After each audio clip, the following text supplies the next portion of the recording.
the curriculum, the education curriculum of this country. It's been quite a while that we have been piloting the new curriculum, and to help us discuss this, we have Amos Kaburu from Toeza East Africa. Then we have Janet Oko, the County Executive Committee member for Education in Nairobi County. Thank you so much for joining us on Daybreak, both. And first of all, I want to begin with an assessment of how far you've come with the implementation of the new curriculum, because I remember sometimes in December last year, there was that announcement that no, it was actually the first week of January this year. There was the announcement by the Cabinet Secretary for Education then, that was Dr. Fred Matiang'i, that the piloting of the new curriculum was to take effect immediately across all schools, and that is a decision that was taken by all stakeholders that were there. Now we are in October. It's towards the end of the third academic term for schools. I don't know whether you have had an opportunity to assess how far you have come, the progress we've made in the implementation of the 2663 curriculum. Amos. Thank you, Sam, and good morning to our viewers. About 2 weeks ago, I was part of the team that went to the field to assess the extent to which the implementation of the new curriculum is taking place. And it's quite commendable that the rollout of the pilot has actually happened in all our schools across the country. That is quite commendable. Considering the delicate nature of the project, how it was, it is quite, I mean, promising to realize that all our teachers at least have been reached. Someone has trained them. We could debate on the quality of the training. We could debate on the quality of the materials. We could debate on a number of issues. But the very fact that all our schools are able to implement the new curriculum in pre-primary 1, pre-primary 2, grades 1 and grades 2, it is quite promising. So I should say that this report has so far been submitted to the Cabinet Secretary, who made a statement about a week ago or 2 weeks ago at KICD while meeting the different stakeholders. And when you look at the rollout plan that the Kenya Institute of Curriculum Development, KICD, had provided in July, it shows a clear path of how we want how the country intends to implement the new curriculum. Therefore, at this point in time is really to ask Kenyans to be quite vigilant so that we are true to this promise. Because when I talk to people and people express some form of pessimism, my point is that if we miss out on this opportunity, it may take us another 40 years before we think of reviewing the curriculum. Yeah. Right, for you, CEC Education, Nairobi County, what's your assessment for this? And I think being the person in charge of ECD in the county of Nairobi, I'm happy to say that especially it began at PP1 and PP2 level, and that is a component of ECD, and I know all our teachers have actually been trained.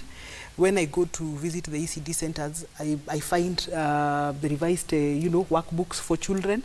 And so, really, as somebody who is out there in the field every day and interacting with these children and just seeing the level of work that the ministry is putting in, let me say that I'm really impressed. And also to just echo the words of my friend Kaburu here, that everything that starts, starting at any one given time, we are likely to come across challenges.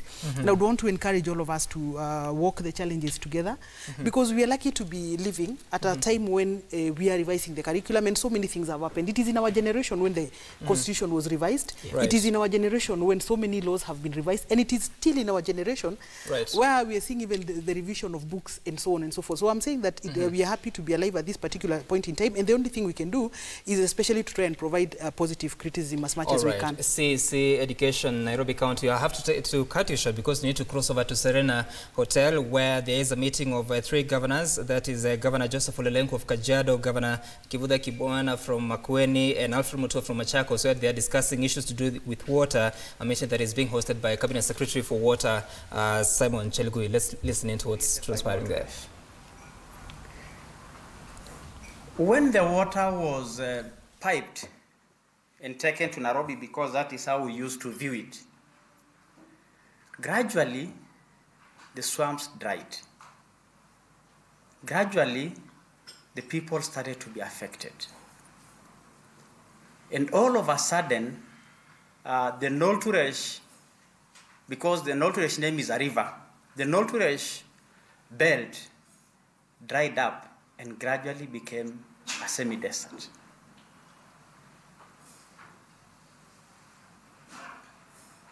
Then the noise began.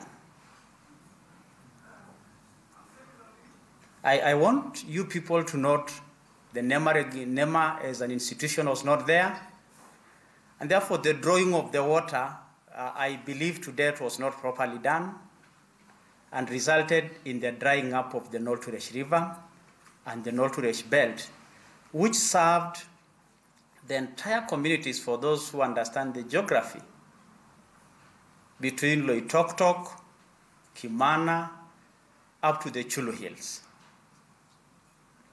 That is where the story is, or that is part of the story.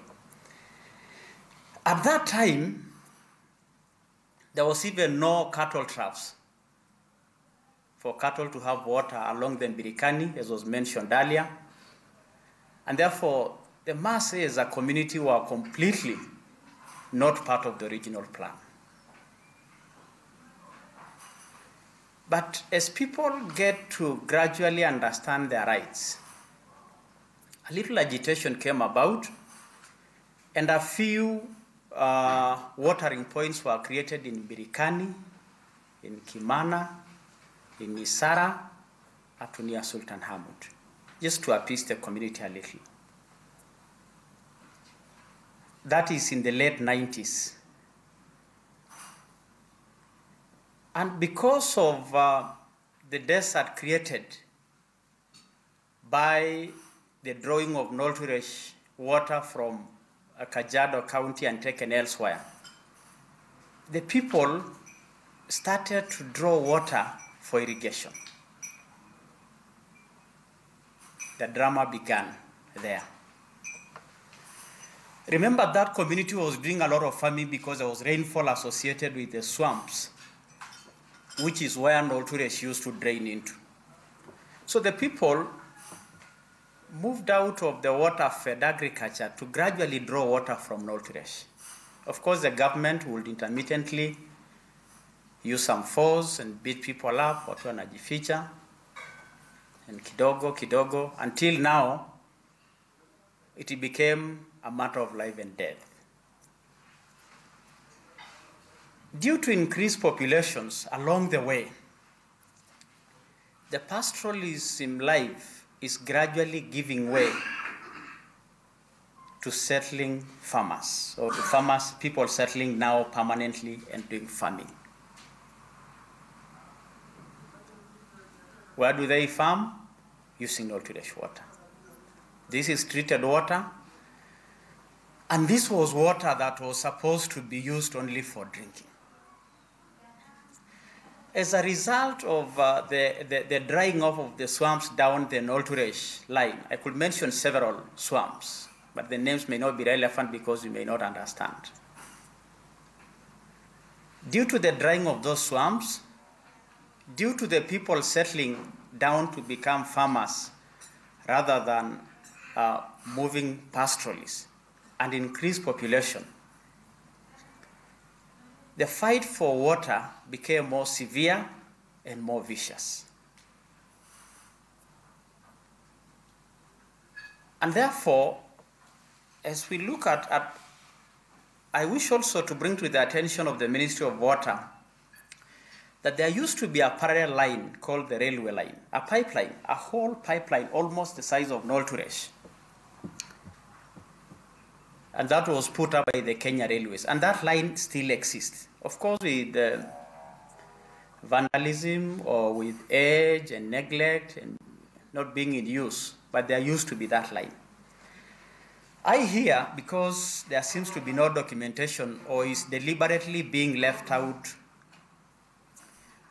but the story goes that that railway line, which actually runs from Nolturesh all the way to Sultan Hamud, Honorable Chelgui, that line was supposed to be used now to provide irrigation water that is not treated. But that never happened. And as a result, people now went to the treated water and started using it for irrigation. I think what we need to consider, and remember, until this project, the 900 million project came on Loitoktok, Loitoktok as a town has never benefited from Nolturesh water. And yet you know the source of Nolturesh is only 3.5 kilometers from Loitoktok town. But Loitoktok is a little elevated, so it requires a bit of pumping. Thank goodness that that has been addressed now. And so the issues we should be talking about here, in my opinion,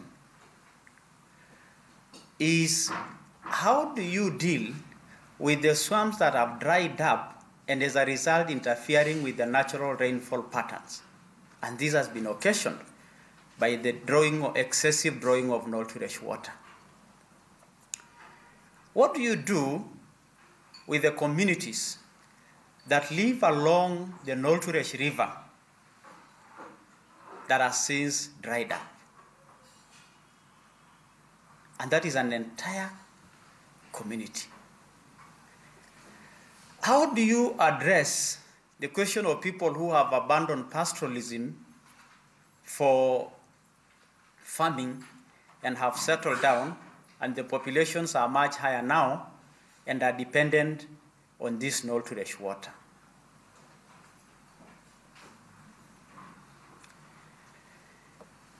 Friends, the experience Brother Omahlo was giving was interesting. 1.4 billion shillings was given through the Belgian project to drill 53 boreholes for Kajiado County. A few of those boreholes I hear have costed 28 million, 12 million, 15 million, and I'm here for records to say none exist on the ground. That is the embarrassment Brother Eugene and I experienced. We took a helicopter. I mobilized the people. We slaughtered the goats. And we went to open the borehole. Just to turn up and hear stories. Until I was told in Kimasa, I tell him there is no water, there is no borehole. That is the story of the 1.4 billion. I have written a report to my brother Chelgui on the same. Where was the 1.4 billion that was made for Kajiado water? But even more critical is that there is no way you can say Kajiado will get water from boreholes, a county that is bigger than Rwanda and a population of 1.8 million Kenyans, to bank on boreholes. It cannot. We know, I was a member of Tanathi Water Service Board. I was a board member. I know the dams in Kitui, massive dams. I know the functional Machakos Dam, just before reaching Machakos. We are about to celebrate Thwake Dam. The Ololo-Itikoshi is called Ololo-Itikoshi. I know it's a little difficult for some of you to pronounce. You call it Ololo-Itikoshi, which is still fine. Ololo-Itikoshi story is just another 53 borehole story that is on paper but does not exist. The designs for Ololo-Itikoshi Dam is hot air. We have been hearing about it. We are yet even to agree where it will be. The injustices in this country that we perpetuate as Kenyans against one another is what will bring this water wars. Tanathi was designed to serve Kajiado, Machakos, Makueni, and Kitui. Due to our tribalism, which is an embarrassment to all of us as Kenyans, it abandoned Kajiado and went to develop several water points or water dams for the three counties. Historically, we used to know that Cumberland was more water stressed than Masai Land. But due to over the years efforts made on Cumberland, and I remember one time my colleague Ngilu saying, I never took the water to Tanzania so you can get hung. all the resources of Tanavi over the years have been going to the 3 counties and leaving Kajiado behind.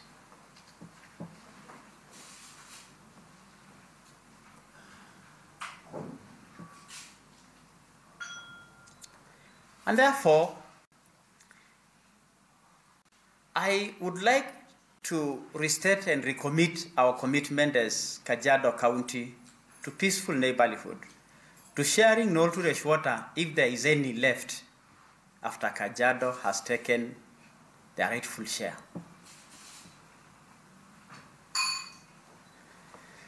I would like to reiterate, Bwana CS, you really articulated the water issues and the law and the constitution, and the officers talk of concurrent functions of water, whatever that means. It's just another good story, because I don't know what is that in the constitution. But it seems like there is no role the county plays on water. I think we need to highlight that strongly so that we get a sense that we are all in it together. Until we are all in it together, the sense of injustice will continue to cause the underbelly fires that we continue to face as a country.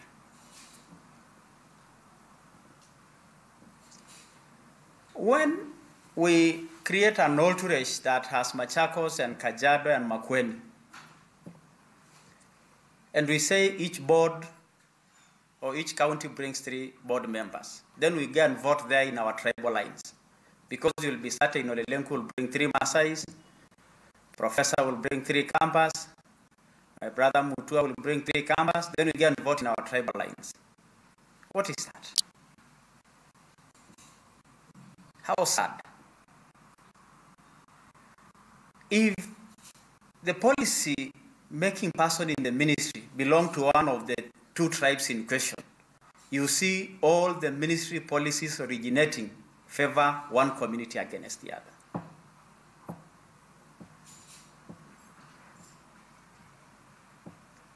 And therefore, to address these issues, in my opinion, first, let us say, where is the 1.4 billion that was given to Kajiado from the Belgian government that went into hot air? Secondly, operationalize the railway line because it exists. And there are some other water sources near Kimana to create a farming belt around the Nolturesh using raw water and not treated water. Thirdly, if we must create an authority to address the Nolturesh structure, take cognizance of the possibility of people, others voting on tribal lines, and others vandalizing their pipe in return. And therefore, to expect the county commissioners to address that, we'll be expecting too much from them. Be expecting too much from them. Let Kajiado, like the neighboring counties, Kajiado is no longer a sparsely populated county. Kajiado has 500,000 voters. That tells you the population. That tells you the population of Kajiado. And I, therefore, would like to commit my commitment for one Kenya, a united Kenya, a prosperous Kenya, a cohesive society, one people, one nation. I am committed to it. Right, speaking right there is Governor of Kajiado, Joseph Olelenku, at that meeting that is supposed to be discussing matters to do with water, Nolturesh water facility, to see how the 3 counties, that is water supply, the 3 counties of Machakos, Makueni and Kajiado can be in a position to review the performance of that water system. And back to studio, still with Amos Kaburu from Toys East Africa and Janet Oko, who is the Cabinet Secretary, or rather Cabinet County Executive Committee member of Nairobi in charge of education. And we were discussing about the progress that has been made in the implementation and the rollout of the new curriculum. And you said that you were in the field and you found out that the progress is good. But early in the year, we used to have challenges and reports from the schools across the country indicating that they do not have the learning materials. These are the textbooks that they were supposed to be using. And I remember at one time we were given an explanation that there is a program within the ministry, the Tusome program, that provides books for these schools. I don't know, when you were in the field, what did you realize? Do they now have the textbooks for the new curriculum, or what are they using to train the young learners? Thank you, Sam. Learning materials are just beyond textbooks. The first fundamental document that an instructor or a teacher requires are what we call previously the syllabus, and now they have been changed. They are what we are calling curriculum designs. So in every school that we went to, curriculum designs have been delivered. That is quite commendable, because in the last assessment that we conducted, only about 25% of the schools had the syllabus. So you're talking about moving from 25% of the main reference material to the curriculum, which is the curriculum design, and now you have 100% coverage, particularly in public schools. Now, when it comes to the issue of the course books, or the so-called the textbooks as famously known, this is where we are having a challenge. And we have a challenge in the sense that the new curriculum is coming at a time when we are implementing a national reading program, which is called the Tusome program, which was actually happening in all in our primary schools. For the purpose of cost, because the new curriculum is pretty expensive, this was the advice of the ministry, that we use the available resources, which are the Tusome books, to teach the children in those grades. And because we also have a program which is funded by GPE, which is the PRIDE, implementing interventions in mathematics, the PRIDE books are the ones which are used to teach children at that level. However, the other thing is that all the teachers have been trained. There is no single school you go to and teachers have not been trained. They tell you that we've been trained. The issue about the quality, the intensity is something else we can discuss all together. But however, our schools have got teachers who've been trained. Now, when it comes to the challenge of this reference material, it's important to go back to what was thought about the new curriculum. The new curriculum is for the teacher to internalize what is in the curriculum design, and therefore be able to use any available material, even if it's a Bible, even if it's a Quran, even if it's a newspaper, it can be used to teach the children. So, but the challenge we're having right now is that many teachers have not seen how they are having some little challenge of how to use the Tusome books to implement the new curriculum. And these are structural challenges. Allow me just to give one example. For instance, you may have a learning what we used to call a topic, because in the new curriculum the terms have changed. They are called strands and substrands and such. But if you talk about, for instance, a topic, it could be maybe in English we used to have comprehension, I mean a passage to read, then you'll have comprehension questions, then you'll have language activities, maybe you are doing adjectives, and you go all the way until you do the writing. Now, in the Tusome books, they use the four traditional, what we call the language skills. So you may get that this content is not completely consistent. So it requires a teacher to reflect on it a little bit for them to plan for their work. That is the main challenge that teachers are facing in our schools. And Janet, in Nairobi, how far is this in terms of availability of these materials that we've been able to see from especially the early childhood education facilities that you have?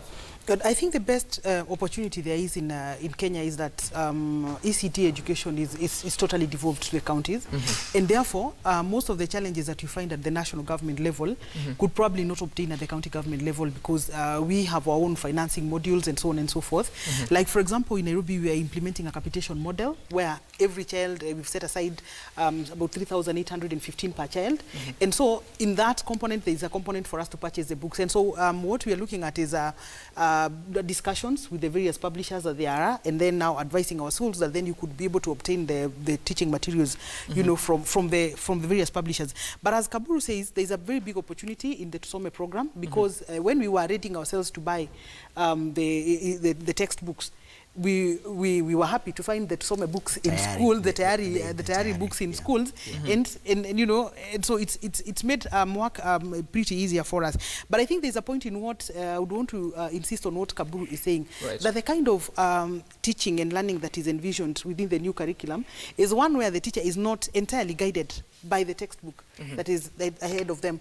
But I think with the training that they have been able to get, and with the the guidebooks that are available, then a teacher can actually be able able to jog themselves, you know, around the various texts that there are. Because remember, we've been struggling with a situation where texts are recommended, exact texts are recommended, and then a teacher says, no, this year we're not going to use this text, we're going to use this text. And so parents have been buying books, you know, so that is one of the practices that would want to be discouraged, and that's why we are encouraging, you know, the tenacity of teachers, that you can be able actually to apply yourself, you know, through the training that they have acquired. And we just hope that this is going to be a very big success, because over and above the challenges that are being quoted, I think from a parents, you know, point of view, we can be able to pride ourselves, you know, in a sector that is not entirely so much wasteful. If we think about the money that we were spending in textbooks, I think we would be thanking ourselves and saying, yeah, really, because the practice that should come back to the education sector is that you do not throw money at every problem. Sometimes you sit down and think about what else apart from money can solve our problem. Before we delve deeper into the education for the young children, there is something that has been in circulation for quite some time, making actually trending online, and that is an excerpt of a book for grade 2. I believe it's an English text that was published by the Jomo Kenyatta Foundation. It's actually on your screen, and it shows these children who are in a school, I believe a primary school, and they are cheering on. An oncoming helicopter is just about to land, and then the text goes ahead to say that the member of parliament of the area, who is their leader, arrives with the wife, and wife has waved at them, and she had golden rings in her hand, and he told us that if we do well, he will give us a treat, and the treat would be being lifted up the skies. I don't know from where you stand, because it's been informing conversations. People have criticized, and they feel that we are teaching our children the wrong things. Do you think, from a perspective of an educationist, do you think that this is the wrong content for the young children? Well, for me, I don't think it's a wrong context, and I wouldn't have a problem, my child being taken through that kind of a context. Why? We are the same people that grew up saying that there's a meme that was going around depicting Chinese children and Kenya's children. We were being taught about head, thorax, and abdomen, and they were being taught about how to make cars. So for us, we've been teaching our children about things that really do not happen in real life. Now, I get the people that are saying that probably it's indoctrination, we're trying to idolize, and so on and so forth. But then I ask, is it what happens in real life? Does the politician come in a chopper? Sometimes. Yes, he does. The wife adorns in gold? Yes. So why do we have a problem? Why do we have a problem when all these things are put on text? I think Kenyans are a little bit too sensitive, and probably we try and shield ourselves from saying the things that we ourselves say them. So, but I'm happy because the ministry has indicated that probably they are recalling the text and probably trying to package it in a way that is more acceptable to Kenyans. But I think we shouldn't also be overly sensitive, because remember, we are trying to come from a situation where we were teaching our children so much theories that are never practical in their life. But now when you come to teaching them practicality, then again we get too sensitive. Okay, correct me if I'm wrong, but I think you take your child through an education system to, first of all, gain knowledge, but also pick out some values that will inform them when they are making decisions in their adulthood. How does a chopper and coming to a school and making me want to wear rings if I'm a wife or if I am a member of parliament to come in choppers, how does it inspire the value system in a young child's mind? But did you see the context of family? There are so many things, looking at it from different perspectives, there are so many things that you can be able to see. But did you like the context of politician and wife? Because there's something about family that is being said. But the problem has been, people that have been speaking online, and these are Kenyans, they don't have a problem with you and your wife coming along. But how does that affect the value system and what you're teaching your child to aspire to be what? I want to start by agreeing with Janet. Too much fuss for nothing. I think it only depicts one thing. We are becoming a largely intolerant society. So much intolerant, to the extent that we do not think that other people's opinions count. And in this era of online bullying and cyber bullying, that is so much where a certain republic can be created within an online community that would be the pace setter and the narrative, and to make us sit down and discuss about such issues. I am strongly convinced that we are discussing an issue. And why am I convinced that we are discussing an issue? Education delegates the function of schooling to support education. That means education is not the same as schooling, because going to school is that formalized structural process, highly consistent, Monday to Friday, 8 to 5 p.m., which is facilitated by the so-called teachers, a timetable, buildings, classrooms, timetable, and all that. Now, if you look at the issue of the textbooks, we have got a process upon which we arrive at textbooks. You don't wake up one day and then you have a textbook. There is a clear-cut process, and people who are writing books know that, up to the point of anonymization of these books until they are approved by the academic committee of the curriculum institute before they go to the ministry, and now before they are taken to the Orange Book. And for that, I ask you the question. Let me just finish on this. So there is that process, and it's good that, yes, the process has asked that let it review, but I do not think that it should be that sensitive as Janet is putting, because we will end up not to have any content, because any content at the end of the day will still have to prove to be, to be offensive. Today, if you put information about the ocean, children who come from where I come from in Kakamega will wonder, where does the ocean come from? If you put a leopard, children who have never seen a leopard will always wonder. If you put a grass-thatched house, children in Nairobi are wondering, what is a grass-thatched house? So I think we have got, and that is the point as to why educators need to look at content, not just prima facie, or sorry to use that language, to look at it not just from the face value, but to interrogate this content, because this content here could provide valuable lesson. If I was in my class teaching, because my favorite class is grade 2, I'll teach my children, and we interrogate this content. Is this what happens? Is this what we want in our life? What values does it teach us? Because there's no content that is wrong. I can tell you for a fact, at what point, for example, would we want to teach our children about helicopters? And probably I ask, if the helicopter was carrying somebody else apart from the politician, would we have a problem with it as a society? So the question I return to you, as you asked that towards this direction, you said that it's a non-issue, it's a fuss about nothing. But then again, the Kenya Institute of Curriculum Development, the CEO himself, Dr. Julius Juan, has issued a statement on Twitter saying that we regret, actually, let me just read the exact words. We regret information that has been circulating in the social media regarding content of some textbooks. We appreciate the feedback and will intensify measures to guarantee quality. KICD has been subjecting the books to further quality assurance checks. And the story that I've seen in the papers recently is that that book has been recalled. So, fuss about nothing, but... not necessarily. You need to listen to what the CEO is saying. It's important because we are the same people that used to complain that our institutions are not responsive. Now, Kenyans have given their feedback. Whether that feedback is valuable or not valuable, we are taking action about the feedback. Experts will sit down, they analyze, they listen to the complaints that Kenyans are having, and give a verdict. And I think that's the only fair way for us to proceed, because had KICD I'm happy he's not talking on behalf of KICD, but had Dr. Juan be the one saying that it's too much fuss about nothing, it wouldn't look good, because it is an institution mandated to do this for us, and therefore it must listen to Kenyans, and it must convince us that a team of experts have sat down, they have looked at that particular content, and they are convinced that this is how we want to proceed. Exactly. Right, and I want to go through, we understand that there is supposed to be stakeholders conference tomorrow, National Early Childhood Stakeholders Conference, whose contents will be, of course, shared on the international conference to start in Nairobi tomorrow, which says that most children in early childhood centers attend a classroom that are crowded, with some going hungry due to poverty in most homes. You're in charge of education, and early childhood is devolved, so this is an area that you interact with every other day.